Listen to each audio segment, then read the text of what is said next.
Hello and welcome to the Lume Plotters. Right. Back again. We are back again in the game. So, and what an interesting topic we have today. What are we talking about? Yes. So today we're going to talk about counterfeit or fake watches. We'll go through why you should not buy them, why you, what you can do to avoid getting put into a situation where you would be sold a fake watch accidentally. And of course, what you can buy instead of buying fake watches. Yeah, exactly. So there's quite a few things to discuss. We'll get into it. I'm going to postpone my wristwatch check because my wristwatch check is a watch that you can buy instead of buying a fake watch.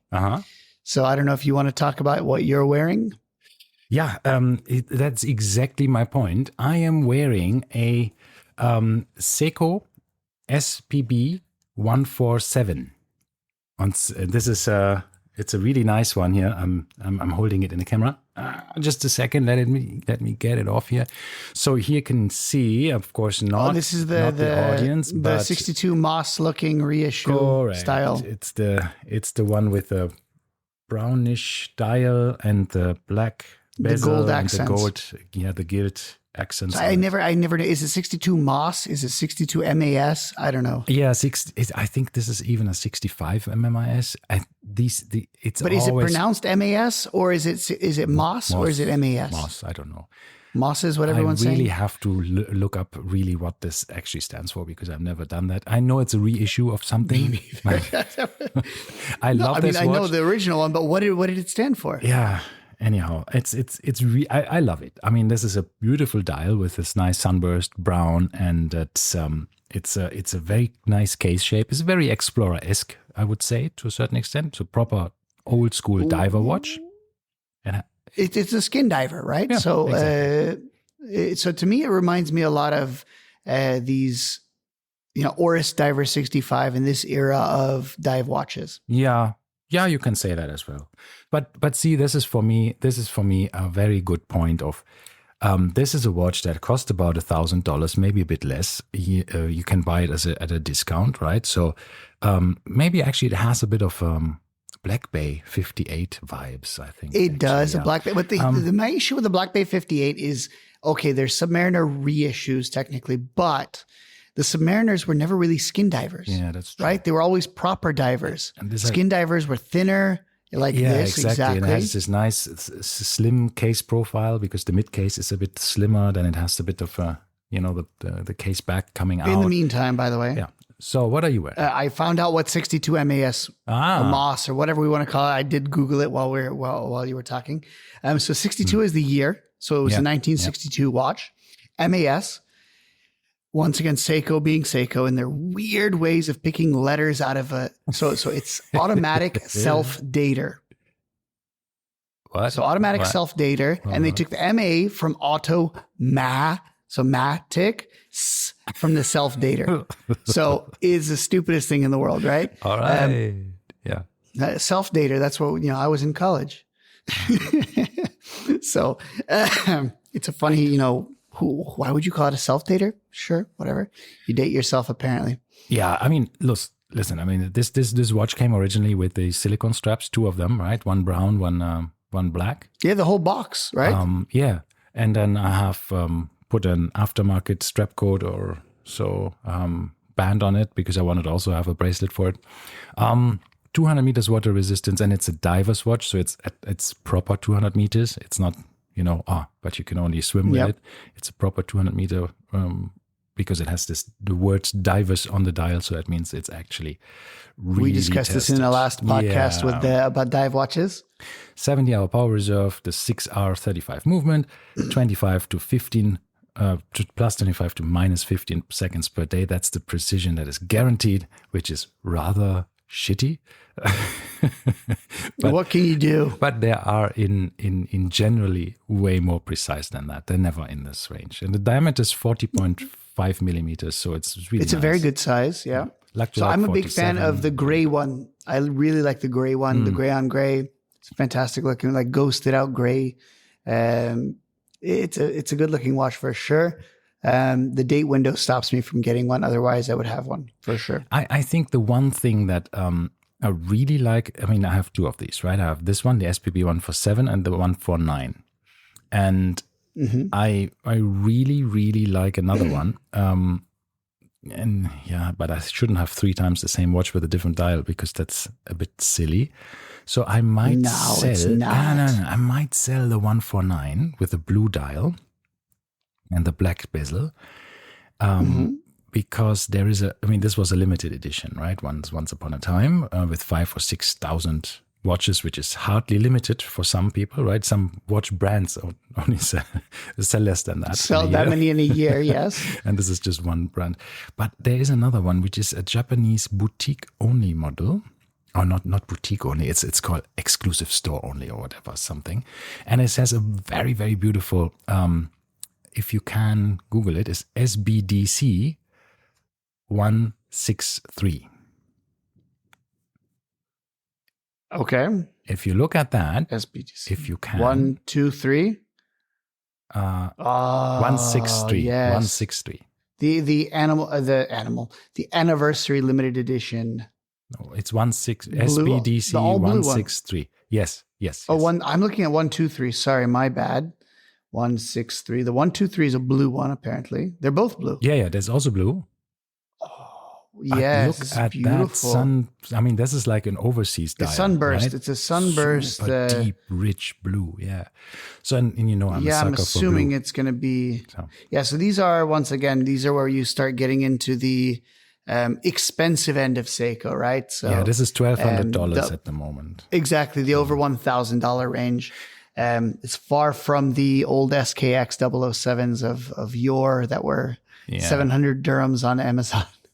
So what? And you'd get it the next day. So that's my plan. What are you wearing? So once again, we want to point out that if you are, let's come to that later. Because once again, there's 2 types of people. One is the type of person that will voluntarily buy a fake watch, that will voluntarily spend, upwards up to $1,000 on a fake watch. Absolutely. And then wear it, pretending to be, a genuine version. However, with that kind of money, with a lot of, this up to, you can buy as you said, your Seikos, your Seiko Prospects range is right in that category. And those are cool watches that are respected for their heritage, for their, build quality and everything. And they're nice, awesome, good looking and awesome, reliable watches. So why buy a fake when you can buy something like that? Let's come to that. I'm doing the same thing as well. Let me say first what you're wearing. Yeah, exactly. That's what I'm saying. So I'm coming to that.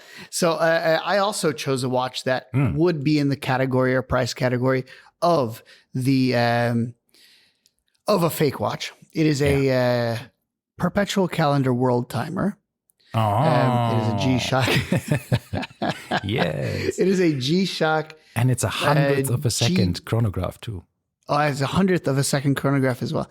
GW 5000U. Nice. This is the Japanese-made screw down case back, the proper reissue, so to speak, of the original G-Shock, right? Project Tough.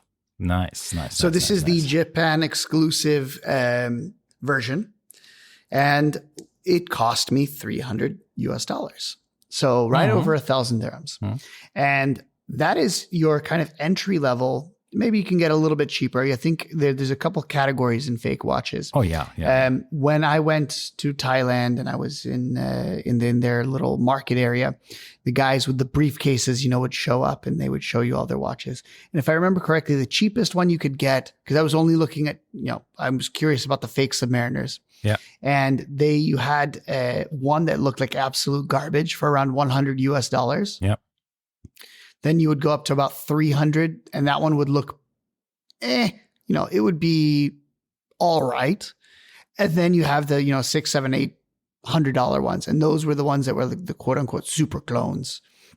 When was that? This was in 2019. Because, around then, every few months they release new watches. They have new factories coming online. I had a look at these replica forums, right? And I checked around. I bought a replica once in my life, so I can speak from experience. Why Yeah, why did you buy one? It's the funniest thing. I actually was on the waiting list for a Tudor Black Bay GMT at the time when it was new, and little did I know that I got the watch like just three weeks after I was on the list because of a lucky coincidence, right, from the AD, because somebody didn't take the watch, so he gave it to me. But in the meantime, I bought the Black Bay 58 because I heard a lot of people saying, but it's too high, it's too tall, it's too heavy, it's too this. And I thought, let me check that out with this fake watch and see if I like the wearing experience, right? This was the Black Bay Pro or the GMT? No, the GMT. That was in 2018, the Black Bay GMT, the first.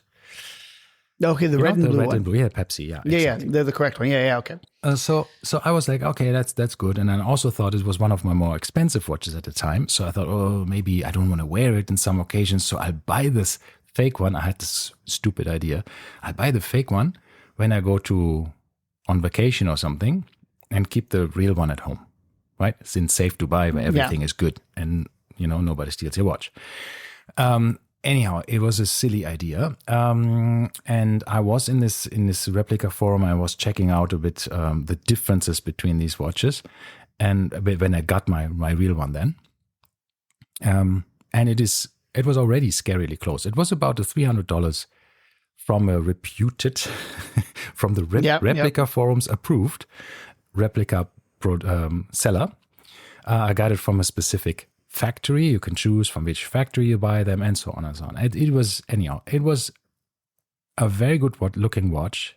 The bracelet was very well done. You could see, of course, when you have both in hand in front of you, you will find a lot of these different little differences. Yep. But again, that was in 2018. So until today, I think there have come another way. So what happened to this watch? Do you still have it? I still have it in a drawer. After 3 weeks, the movement stopped working. There Naturally, you go. So obviously I've never used it. But the point is, the hand, the telltale sign, the easiest sign to see why it was not the real one, was not the bezel, which usually is one of the things that you just turn the bezel and right? If you have ever turned a proper Rolex bezel or Tudor bezel, and then they're never as good. But because this is a bidirectional bezel, the GMT bezel, it's not so easy. Yep. And not so easy to figure out, right? Because there's not these pronounced clicks and all of these things. Anyhow, so the hand stack. In this particular watch, it was a GMT movement, but not a true GMT movement. Or was it? I don't even know. Where you have the independent hour hand. And the hand stack was different. That means, I think at the real GMT has the hour, the GMT hand on the bottom, but this didn't, because it has the traditional hand stacks and all of the stuff. So it was very easy to spot. You look at the watch with a loop quickly, and then you see the hand stack is different. It's a fake. But the rest of it was scarily close to the original. So colors were pretty good matching, and for the price, I was thinking, wow. Of course, you don't have the same movement, you don't have the same precision, you don't have the same power reserve. These are really easy signs of how to figure it out. Telltale signs. If you have the watch for a while to check that. But as you said before, I've never held a good fake watch. Oh, I'll bring this next time. So this is one of the things that I am kind of scared of, so to speak. The ones that I've seen, for instance, if you go into Dubai Gold Souk, there's a million of these fake watch dealers there. And they'll take you upstairs to some back room somewhere, and they'll show you a million fake watches, but they're all garbage watches. Yes, these are the cheapest fakes, these cheapest replicas. Exactly. But so I've never seen a truly good super clone in close up, and I've never had the ability to look at it. I have seen somebody who got a super clone for a birthday, a present. He got a present of a super clone from a Rolex collector, who is also, he knows his things. And he said, this super clone is so good, it's really, really hard to figure out. And it was a Daytona. And I held this as well. And I must say, it is extremely close. Even if you hold it in your hand, there's a certain feel of quality. I think if you handle watches on a daily basis properly, you are like a gray market dealer or something, you might feel something when you just take it in your hand, right? But these super replicas, they are 904 steel, which is not necessarily that expensive. It's whatever, $20 more expensive for a watch, or $10. I mean, it's negligible. I mean, it's probably even less. Yep. 904 to 316 steel is not a big difference. But it is 904 steel. Everything is really well copied, because that's a watch that's already like more than $1,000. It's like $1,500, $1,800, nearly $2,000. And then you have to think, why would I spend $2,000 on a fake watch, right? However, even the movement is faked. But if you wind the movement, I think that's when you still feel it, right? If you ever have wound a real Daytona, well, it depends.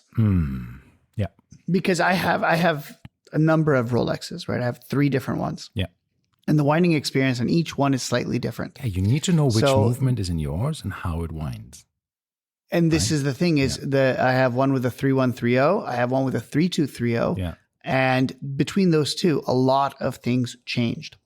So one that I noticed, and this is of course all stuff that I figured out afterwards. So I bought I've had my Rolex sub, bought that from the AD. So there's no questioning whether that's real or not.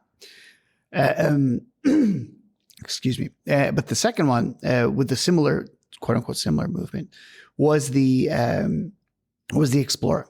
And I bought that from literally in front of somebody's house, from our watch group. Secondhand, it was a few months old. And I did a few cursory checks to make sure it wasn't fake. So generally, what I generally tend to do is I will look at the box and papers. I'll make sure all the numbers match up. If you have a hang tag, the hang tag, of course, has a serial number as well. So you check this hang tag, the warranty card, and the watch. Yeah. So all 3 of those have to align, right? Then I did the flashlight test. You shine a flashlight from the 12 o'clock down to the 6 o'clock, and you should see the Rolex coronet engraved with those dots. Yeah, and the dots on the crystal. And the dots have to be on different heights.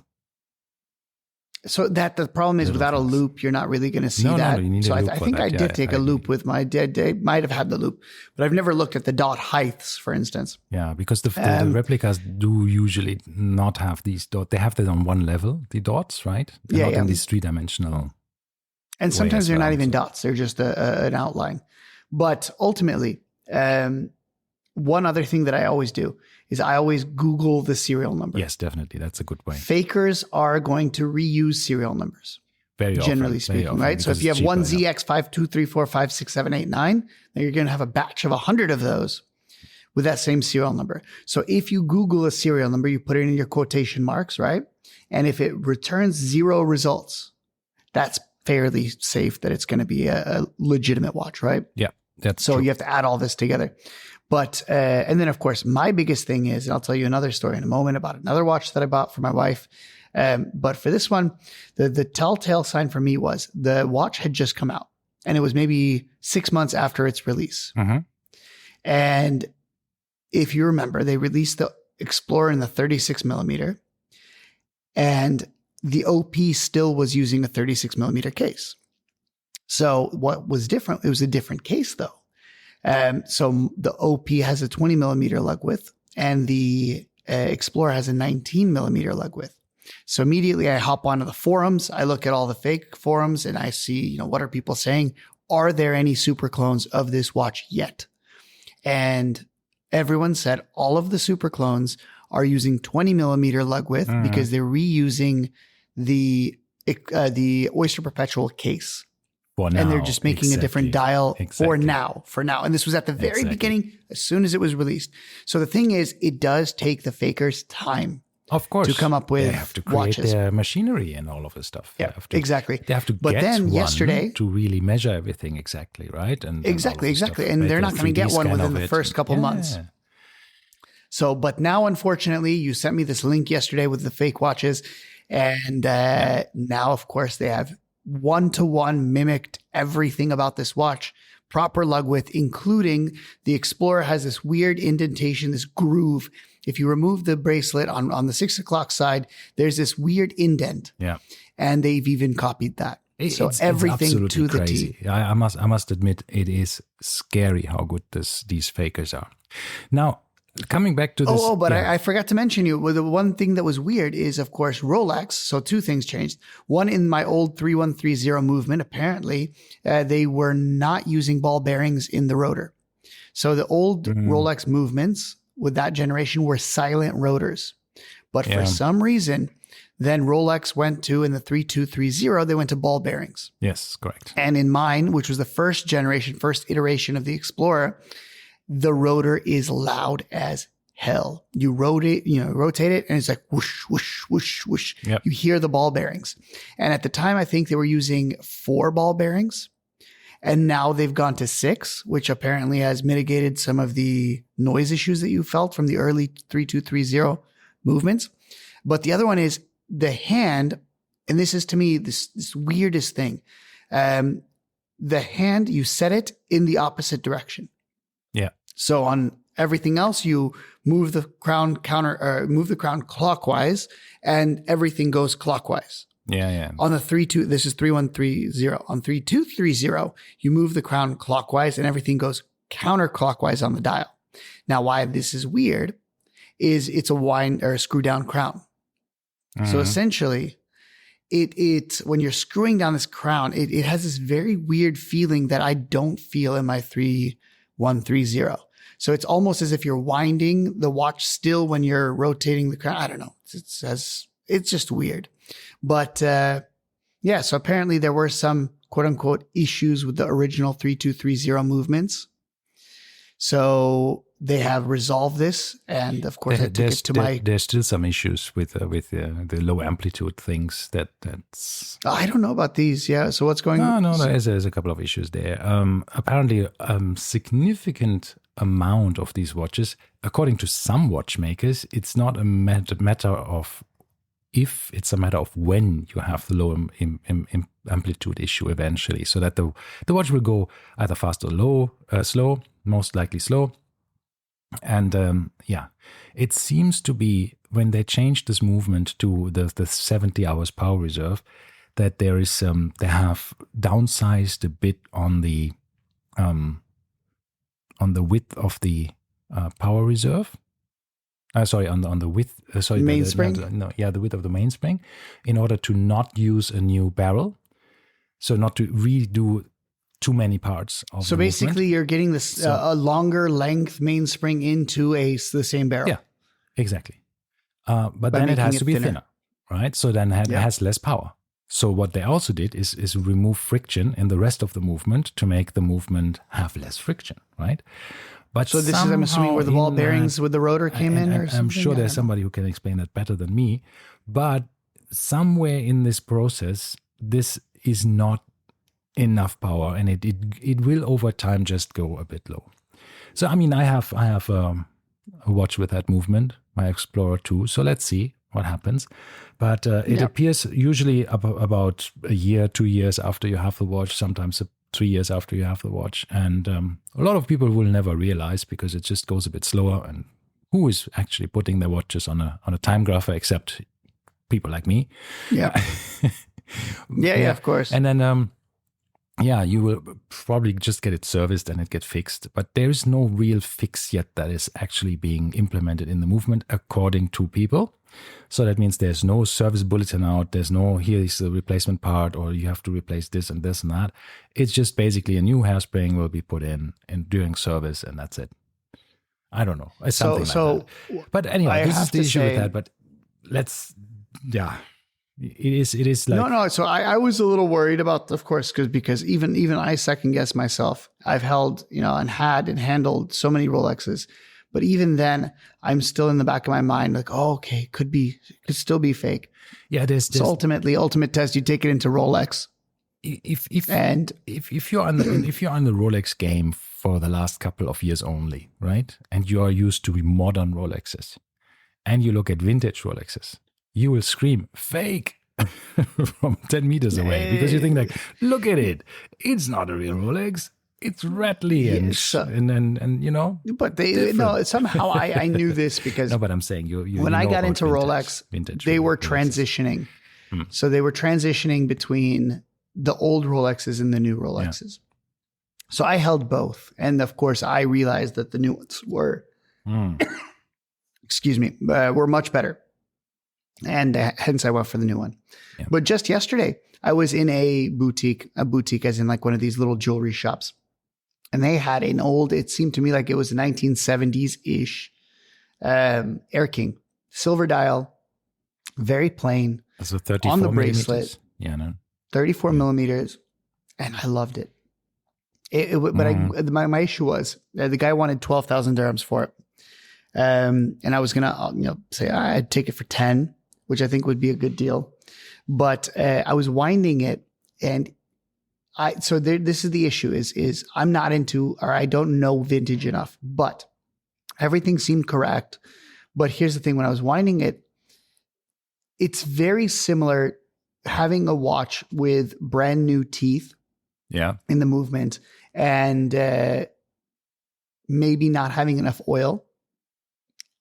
And it's because it gives you this very nice clicky wind, right? Okay. So you hear the teeth like nicely meshing, but the same sound can come from a very, very beaten, rough shaped watch as well. So you now have to figure out, is this truly a very new movement that has barely been used, or is this a beat to hell movement that's going to have to be serviced very, very soon? So, yeah, very likely that's something that you and that's one of the reasons how you can, prevent from buying fakes is you have it authorized. You go to a reputable shop that actually can do authorizations, either Rolex themselves, which they usually don't do, or you go to a place like a gray market dealer that also do service and authorizations. Yeah, but the problem is now they open it, they have a look. There's so many issues with this, though. There's so many issues with, with modern Rolexes, we don't have these problems anymore. But with vintage Rolexes, bezels can be changed, dials can be changed, bracelets can be changed. Everything, can be taken apart. You can build Franken watches and you have no proof of what it is, right? Because at that point, most of the time, the warranty information's gone. You have no original receipts that would show you what configuration this watch would have come in. So you have no idea what you're looking at. At the time, it didn't matter because Rolex themselves would change it. I mean, they still do. I mean, if you go with your Daytona after a couple of years of ownership and say, I want a different dial, you can get it. They get it to you and they change it for you. So different colors, different things. These things happen. It's just that Rolex doesn't like to do it anymore, but in the old times it was just happy-go-lucky. Normal. Everybody could just go and swap dials and swap hands and bezels and stuff like that. It was very common to do that. Yeah. Anyhow, and this is my issue is you have to be very cautious with vintage, but with new stuff, if you know your new watches, it's generally much easier. Yeah. So I bought from a non-reputable source. My wife's Rolex OP. This was an OP26. Mm-hmm. So it was the previous generation Oyster Perpetual. They now went to 28 for the smallest lady size. But I was feeling it was a brand new, still with stickers, 2009. So immediately I'm starting to think, okay, it's 2009. It's 10, 12 years old at this point. You want to peel one sticker off to see how brittle it is, right? You want to see, because these old stickers should have been dried out by now.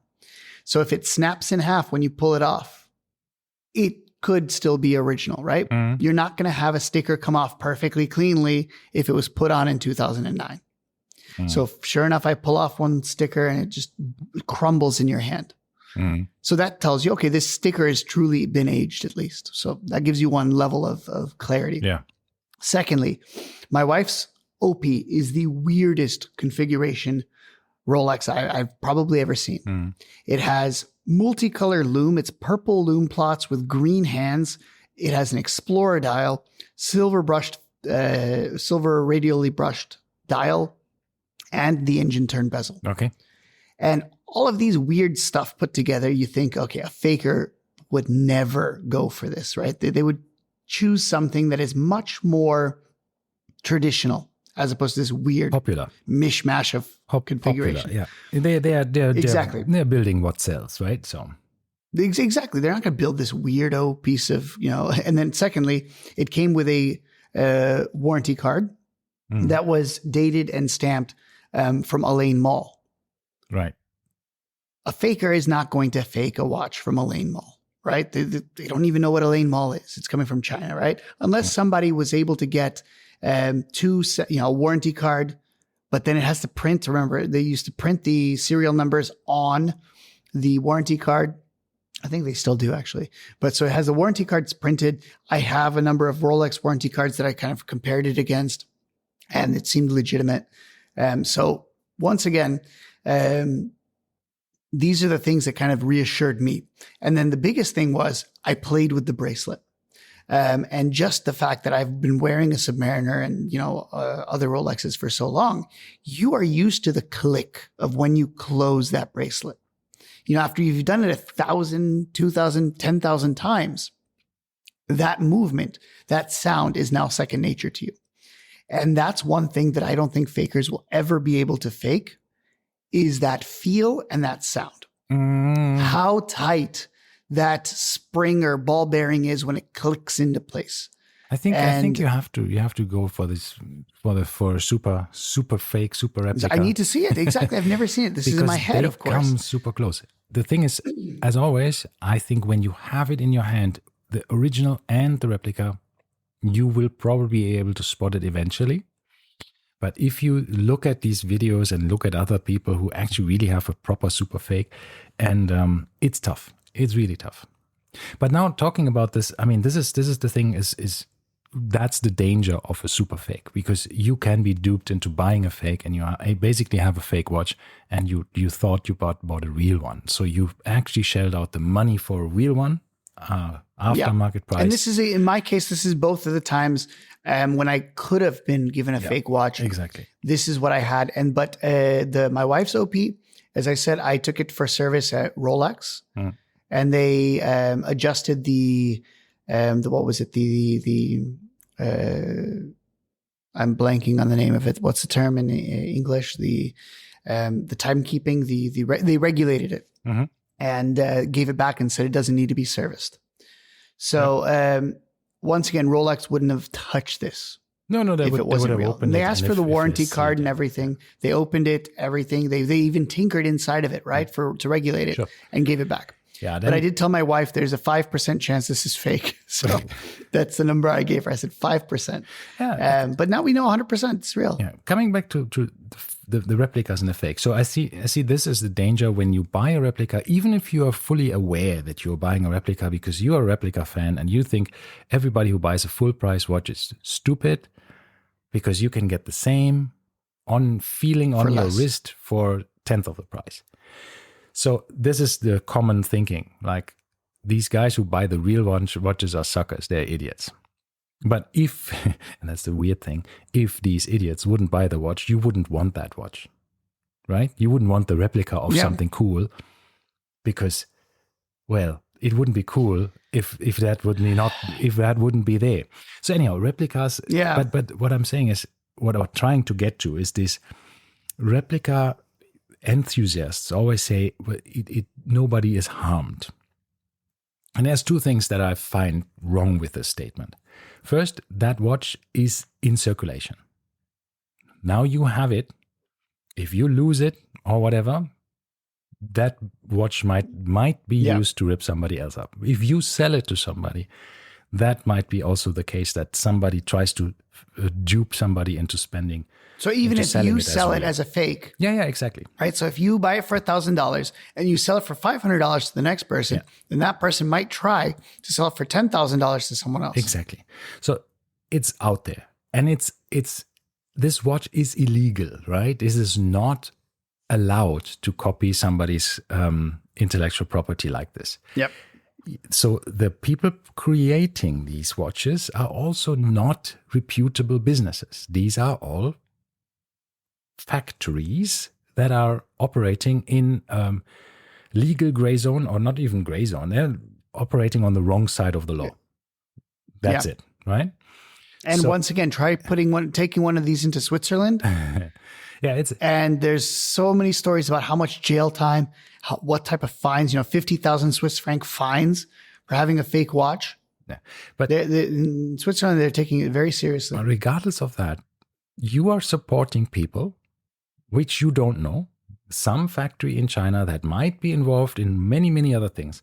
I'm not going as far as some people are saying, oh, you're supporting, human trafficking, child labor, child labor and whatever. I'm not saying that. I don't know that. But you don't know either, right? You don't know if it's a legitimate business that just makes fake watches, sort of legitimate. I mean, as I said, they're not really legitimate. They can't be because you're creating fakes. So it's a bit of organized crime because it's an organization that creates illegal products. Yeah, there you go. Exactly. So it is a criminal activity. Buying these watches is probably not necessarily illegal. You can get these can get confiscated from you because it's not a real product.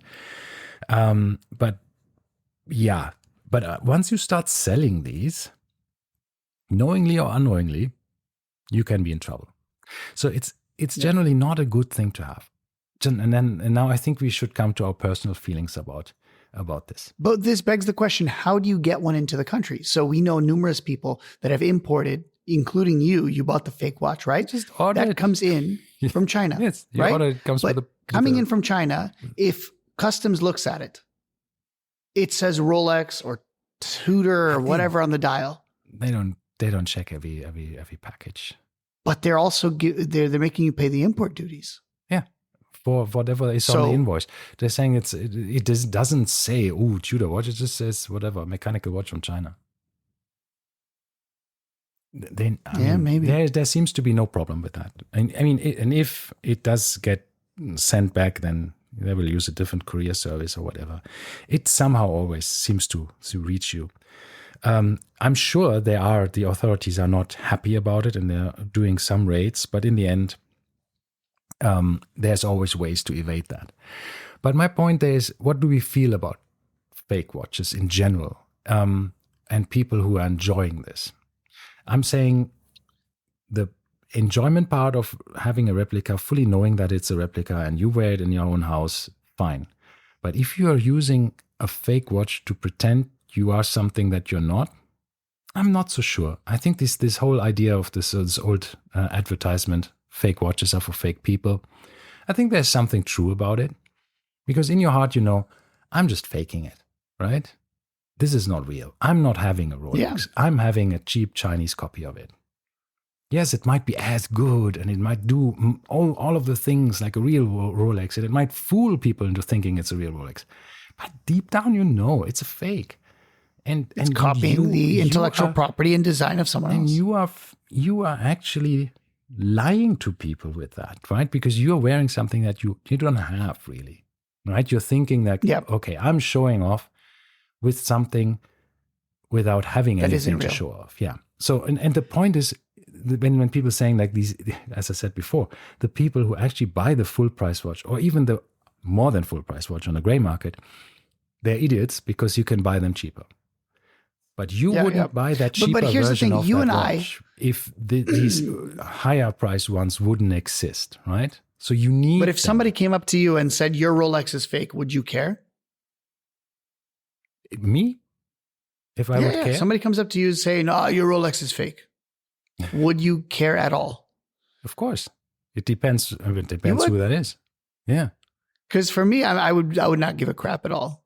Like, okay, I know it's real. Doesn't matter. Right? Yeah, in my perspective. Because you're confident enough, and I'm confident enough as well to know that my watches are real because they're coming from an AD. Exactly. That's all that matters. But once again, for me, it wouldn't make a difference. But if I would wear a fake, then of course. But here's the thing: is now by having these many fakes, you and I are living in this world where we deal with watches on a daily basis. So you see a Rolex on somebody's wrist, you automatically assume that it's legitimate. You want to err on the side of being confident that this person is not trying to trick you, right? So you and I, if we're out and about and we see somebody with a nice Daytona on their wrist, and it could be a super clone, but we would assume that it's real. And we'd say, hey, nice Daytona. right? And this is the kind of stuff that oftentimes, we're the ones that kind of get mistakenly judged or something. I don't know how we want to say it, but I was talking about this with a friend of mine, and there's been a number of people we've ran into. I work at the university, and I've done this about 3 times now, where a coworker of mine, one was wearing a Breitling, and I was like, cool Breitling. And he's like, oh, it's fake. And just, point blank tells me it's fake. Then I think to myself, then why are you wearing it? Right? Yeah. If you're so adamantly, going to tell me it's fake. And then this other one, my colleague just told me yesterday or a couple of days ago, he said he walked into someone and they were wearing a Cartier. Mhm. And he said, oh, nice Cartier. And he had a Santos on as well. And the guy, very ashamedly said it was fake. So everyone's admitting they're fake, but it's almost as if there's some level of shame to it. Yeah, which is oh, you caught me.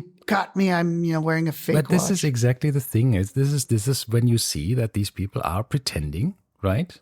They want that watch, they want that design, they want that look, but they don't want to pay the price for it.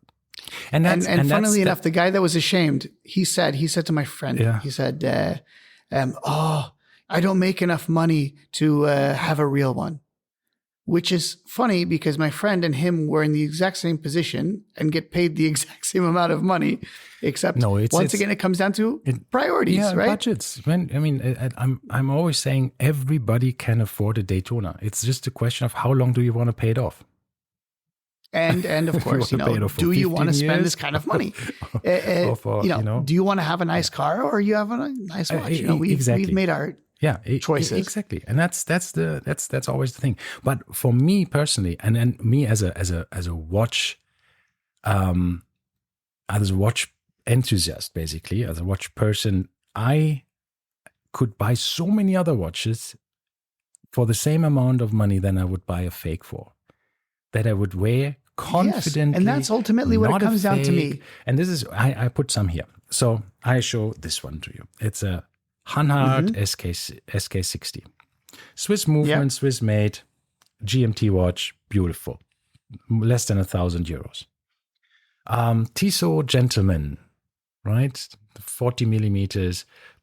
Powermatic IQ movement. Unfortunately, this one's not very high tech. This one's not high tech. No, Ralph. It is even better than high tech. So yesterday, Ralph and I figured out that on the back of the Tissot PRXs, which I have here on as the my rotor, next choice, which is a good one as well for the price point. It's engraved high-tech escapement. Yes. And mine... But the Gentleman doesn't have that. No, the Gentleman just says silicone. It says silicone balance spring or something. Exactly. Yeah. So I don't know why on the PRX they put high-tech. Because it is. It is just a high-tech escapement. Well, this one on the Gentleman is one level higher. It has the silicone escapement. Mm-hmm. Okay. This one is not. So it's not silicone. It is high tech. It is a kind of, I don't know, plastic, I guess. It's great and self-lubricating and whatever, fantastic stuff. But these are Swiss-made movements that are very, very precise, and they are not so expensive. Then you have Hamilton, right? And then you have Hamilton. To me, I mean, and you have here this one. That's a fantastic brand, all under $1,000. Longines. Also, beautiful watches. I mean, Longines is getting a bit more expensive. But secondhand, you can buy these Longines for very, very inexpensive. Exactly my point. You can get amazing vintage watches for little money, right? Of good brands, right? So there's lots of things that you can do if you want to have a nice watch, right? And you can have a nice watch for the price of a knockoff. Why buy a Submariner? I mean, I would like to have a Submariner. I have other watches, right, that are more expensive than a Submariner, but I still don't have a Submariner. I would like one day, but I don't have one. But I'm not going to buy a fake. What's the point? Exactly. I mean, I always feel this is a bit of maturity, I think. Most of the people, even if they have dabbled in this whole replica watches at some stage during their life, once they reach a certain, position in their life or maturity level or financial level, they don't do that anymore. Right? No. You are mature. You're growing out of this. And this is the weird thing is, how do you have these 60-year-old men, that are sitting at the university wearing these fake watches? And this is just 3 that I know off the top of my head. that do this. And I don't understand the purpose. If you just need a watch to tell the time, go get yourself a Casio for $30 dollars, 100 dirhams. If you want, why do you want to get the Breitling with the Breitling logo and name on it? And if you like a Breitling, buy a used one, buy a vintage one. They are fantastic watches. I mean, and this is a guy who one of the guys. By the way, he drives a Mercedes ML. Yeah, see, and he has a fake Breitling, and I'm just like, once again, it comes down to priorities. But to me, faking things, and of course, it's much harder to fake a car, for instance, right? But they want to show off. That's ultimately what it comes down to. Yes. They want to show something that they don't actually have. And to me, this is, and once again, I have to admit, I have not looked at that guy the same since. Yeah. I now see him as, this is a faker. This is a guy that is trying to, pretend that he's something that he's not. That at least doesn't shy away to pretend in certain areas. The same area. On the plus side, at least he told you the truth. So. He did, but what if I wouldn't have asked and just assumed it was real? Exactly. You see what I'm saying? So I could have gone 10 years just assuming, the guy has a Breitling, and I would have thought of course he can afford it. So why would he not have a real one? But see, I think the issue here is if I see somebody that's faking their watches, then what else are they faking in life, right? So in academia, we have our research publications, right? So are his research publications verified? Are those legitimate? Or is he buying his, citations? Just like, on Twitter and Instagram, you're buying followers. In the academic world, you can buy citations. And, one of the ways that we kind of scale ourselves is the number of citation count that we have for certain papers. Yeah. And so once again, are these, who is he writing with? Is he even writing his papers, or is he buying them from India? Yeah. These are all questions that have come just because he's wearing a fake watch. Exactly. Because you there's a bit of trust that you don't have anymore, right? You have to send it. Now you have to second guess. Well, he's clearly not an authentic or how should I say it, a trustworthy person in my eyes. Yeah. Because why would you lie about your watch? Exactly. And to me, that's the stupidest thing to lie about. Exactly. This is so inconsequential to a certain extent, to actually destroy somebody's reputation or perception, right? But I think also these people who are saying like, but it doesn't hurt anybody because I'm a replica fan, I'm willingly buying a replica. So the watch brands are not being affected by this because I would have never bought a real one. And you can argue for that, but you can also argue against and saying like, no, because that brand's status is being diluted when you have too many of these floating around because everybody wears them fake, right? To a certain extent. Yep. It can hurt the brand. It can, because if everybody has no idea anymore if that's a real or a fake one, then eventually nobody would buy these watches anymore if there are too many fakes floating around. And you can say, well, there are already probably 5 fakes to every real Rolex. Maybe that's true. Yeah. I think that's roughly what they say. But yeah. No, there was a statistic on this. It was Rolex makes $1 million a year, and the fakes are making something like 5 million. So it's somewhere around there. Yeah. And that's just Rolex. And people are saying like, but you can't even buy one in the shop and all of this stuff, whatever. But it's always luxury. I mean, you are not. You can always get something else. Yeah, but you're not taking your Volkswagen Beetle and putting it in a 911 chassis because you're saying like, well, I want to have a Porsche 911, but I can't get one. So I have seen the people that change badges around.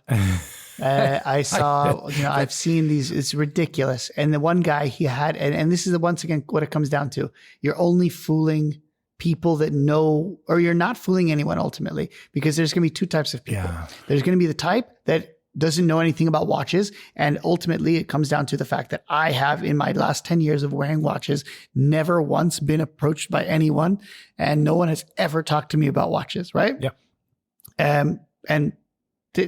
Fine. I'm okay with this. However, on the other side, the chance that somebody comes up to you and says, nice Rolex or nice Submariner, that's only going to happen if the person knows their watches. And the same with cars, right? Yeah. We call this upbadging in cars. Yes. You have the C, let's say you have a Mercedes S S60 or was it the S63, and you put the S65 badge on it, right? To tell, oh, I have the V12, not the V8. And once again, the only people that are going to know this is going to be I mean, you can the people that know their cars. You know these telltale signs, like a base Carrera doesn't have red calipers, brake calipers, right? But some people put the S badge on. I actually bought a car once that had fake badges on, and that was the most disturbing thing. I bought it from the first owner.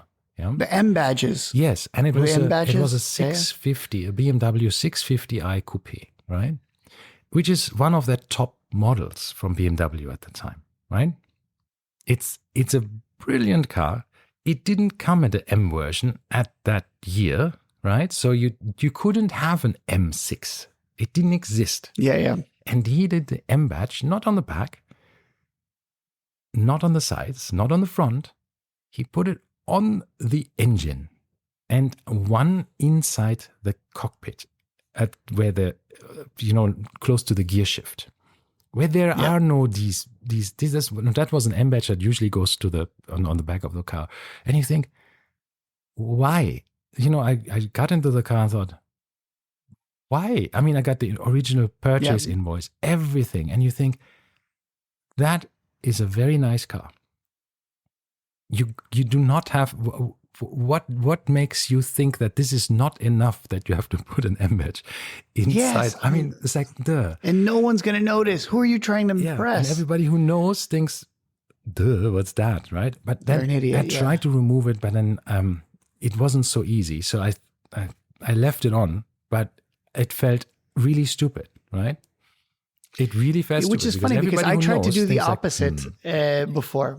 So in Europe, one of the big trends, and has been for a while now, is debadging. Yes. Taking all the badges off. And that is the ultimate stealth wealth, right? You have yourself an S63 AMG. Mm-hmm. And you take all the badges off and everybody can say, okay, it could be any S-Class. Yeah. Meanwhile, here in Elaine specifically, I think every C-Class has had some going some minor surgery, and they're all C63 AMGs by now. I guarantee you they're like C200s, and they have the quad tail pipes. The one thing they can't seem to do is the wide body, right? Because the C63s had the wide body fenders. But one thing that also is very popular here specifically is facelifting old G-Wagons. So, and then of course, upbadging them to G63s. I saw at my local body shop what looked like a brand new G-Wagon. So if you know your G-Wagons, I think it was 2020 or so, 21, 20, something around there during COVID. They did the new version of the G-Wagon. Uh-huh. So if you open any door, and most of these cars are laying around this, it was not a junkyard, but it was, wrecked cars. So everything on it looked like it was a 2020 or newer, right? The current body style G-Wagon. Well, you open the door, and in the door panel, of course, there's the original factory stamped plate that says the year, factory it came out of, everything. It was a 2003. Mm-hmm. So once again, somebody paid, I don't know how much money to get all of the front, the back, everything changed. You could, of course, tell from the inside that it was old, but somebody still paid. You know what I saw recently? I recently saw a G800. I'm not joking. A G800. The what's it called? The Brabus. But it was shrunk. It was half the size. It was a Suzuki Jimny. Exactly. Yes. And then but those are super cool. That's funny. That's just funny. And it said Brabus G800 and something. And it had a really cool exhaust sound, I must say. And then I Googled it and I saw the Supercar Blondie video about this fake G-Wagon. Yeah. And she was you're driving not trying to be that guy, right? So it's a bit of a joke. To me, that's cool. It is. You're making fun of yourself. I put the G-Wagon in the dryer and it came out small. Yeah. Exactly. So you're not trying to pretend that you have a G-Wagon. It's just funny. And I'm okay with that because it's too satire. Obvious to be. This is, a cartoon. Exactly. It is. But when you're taking a 2003 and trying to make it look like a 2020, who cares at that point? Just wear it with pride. It's a joke. No, it's a nice car. So it is. And I think a 2003 G-Wagon would be perfectly fine. Yeah. But no, that's not good enough for these people. Yeah, and they want the new one. And that's the thing. For me, it's like, just be more confident in yourself. Be more confident in what you're wearing. Don't pretend Just be happy with what you have. You have billionaires like Bill Gates wearing a $50 Casio Duro watch. Yeah. Yep. He doesn't give a shit about what watch is on his wrist. We see lots of people with he lots could buy of money. any watch company entirely. Yes, basically, exactly. he can go and buy all of Rolex if he wants buy to. The entire Switch watch industry if he wanted to. Yeah. But the point there is, just be happy with what you have. Wear no watch. I mean, there's multimillionaires, billionaires who don't wear watches anymore. So you can be that person. You don't have to be. You cannot be a billionaire if you're not having $1 billion. But you know what I mean. You don't have to be a pretender, somebody who's trying to project something that he isn't. And I've always find this so weird, and that people are so adamant about it. Like, but I like this watch and I don't want to fool anybody, but I want to wear it. I don't know. I just feel like, come on, you're fooling yourself a bit. You're running around and you want to project. As you said, right? go on eBay. Go on eBay, look at vintage watches. For example. You can buy a vintage Omega for $200. Yeah. And if that person had a $1,000 vintage Breitling, the one that had a fake one.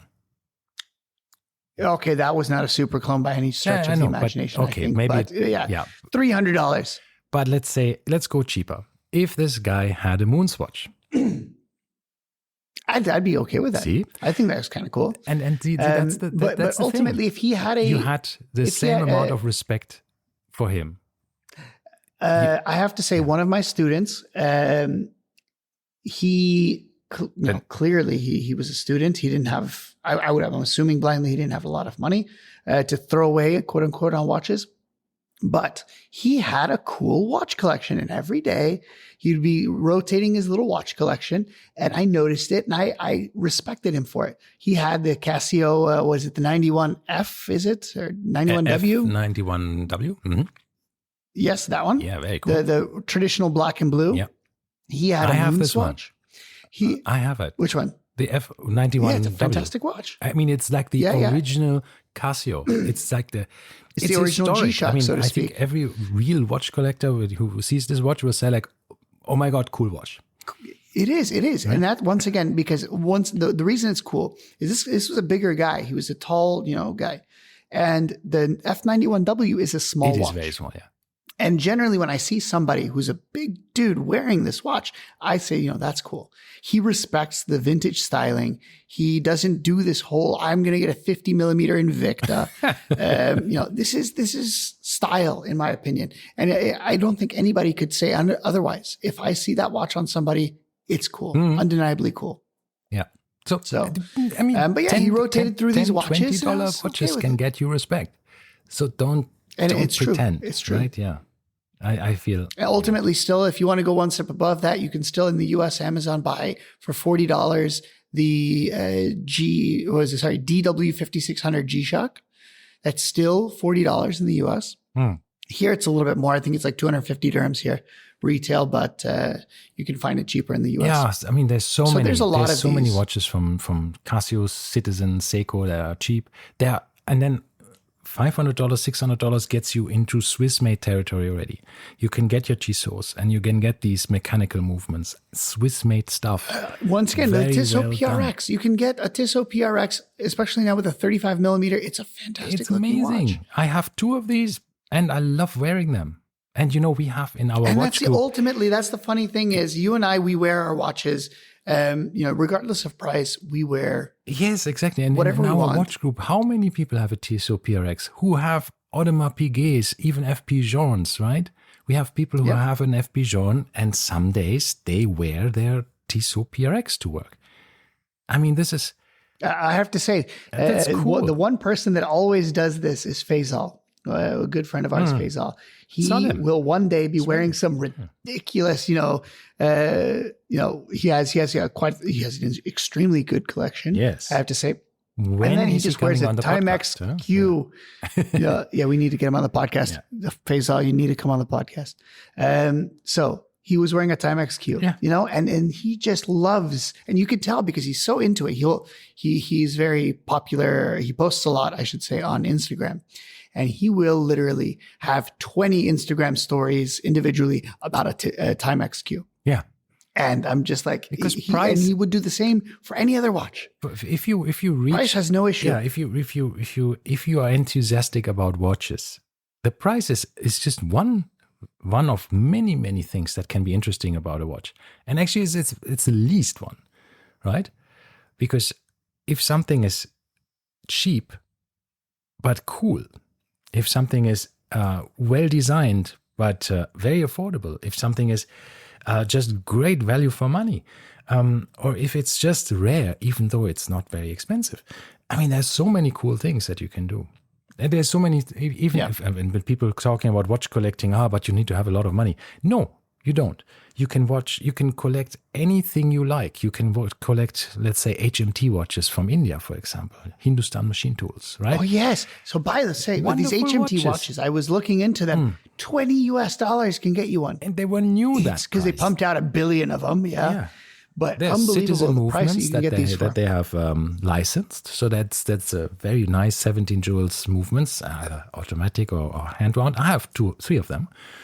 I love them. And I tried to get them a couple of years ago when they were out of business. They now resurrected the brand. Yeah. But they were out of business. Did they? I saw that there's a documentary on YouTube about them recently. Yeah, they stopped making watches because I know they stopped. I didn't know they started again. yeah, now they started again. But I'm not so sure about the new ones because the new ones are they have lost a bit of the charm of the old ones because the old ones were so cool because they never changed, right? It's a bit like this. Yeah, they look the same from the 60s until today. Yeah. And the fact is you have a 2010 watch or 2000 and whatever, and it looks like it's from the 60s. I have one that is 40 years old from my father-in-law, and I have the same model in new that I bought 40 years later. Which is unbelievable. It's so I have cool. a brand new one.